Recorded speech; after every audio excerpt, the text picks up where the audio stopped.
This is an introductory course in Google Classroom, but I do think it's important to begin to explore the types of documents that are best utilized using this platform. So in the last video, I showed a document that I was attaching as an assignment, and it was a HyperDoc on the Erie Canal. So I want to just go over that model for you a little bit to give you some ideas about once you become more facile with Google Classroom and you begin to start structuring your assignments to best meet the needs of your students using this platform. So I'm going to open up that document. It's a fourth grade document on the Erie Canal. And in our video, we did mention how Google Classroom really provides wonderful opportunities for you to differentiate your instruction. So if you had created this HyperDoc, this document about the Erie Canal, and you wanted to provide different levels for the different learners in your classroom, you could simply go to File, make a copy, and make a different version of this document quite easily. So you would just copy it. I'm not going to do that right now. And then you might go in and change some of the questions you asked. You might change some of the resources that you utilize to either have a higher or a lower reading level for students. So you might end up making 2 or 3 different versions of this document if you really want to differentiate your instruction in your classroom.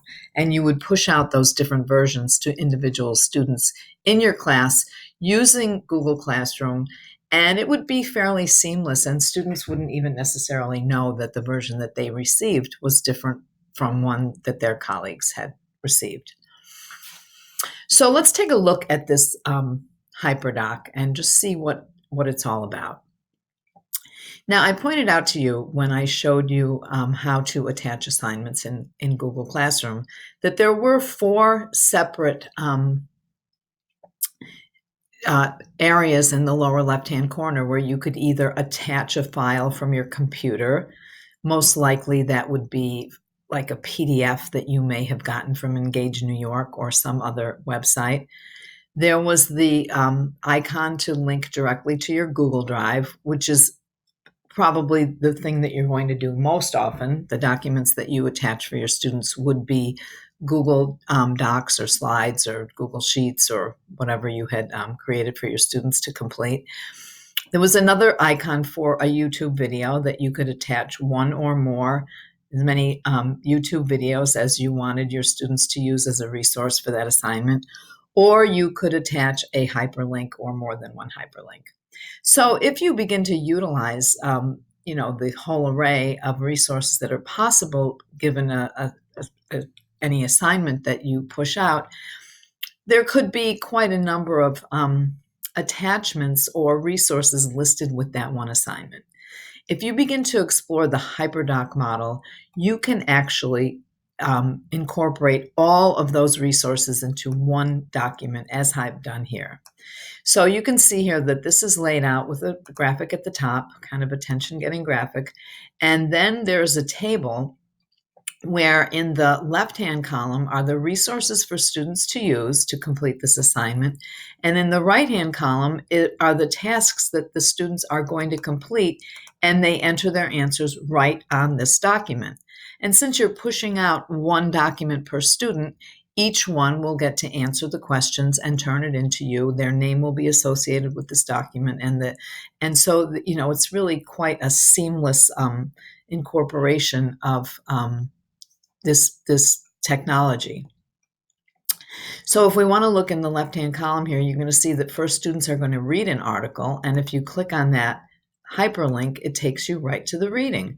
The reading will open in a new tab, and the students can do this reading, and then they can go back to this tab and they can answer these questions. And then they move down to the next link, which again is another reading. This one is a PDF that came from social studies curriculum, and it has graphics and it has diagrams, etc. And they would read it and then go back to the document and fill out right here on this document, answering the questions that were asked of them. Then they're visiting a website on the Erie Canal. And again, the teacher has directed them to a specific site that she has curated for the student. She's not just asking them to go out on Google and find a website on the Erie Canal. She has carefully looked through this material and decided this is appropriate for my students and their reading level, etc. And again, you might push out 2 different websites depending on the learners in your class. And after they engage with that website, they're going to answer these questions right here on the document itself. After that, they're going to watch a video. And again, no need to attach the video in the assignment in Google Classroom. It's part of this document. So when students click on that link, it will open up the YouTube video, and they will then be able to watch the video on the Erie Canal after, of course, they pass through the ad, and go back and answer the questions about that video.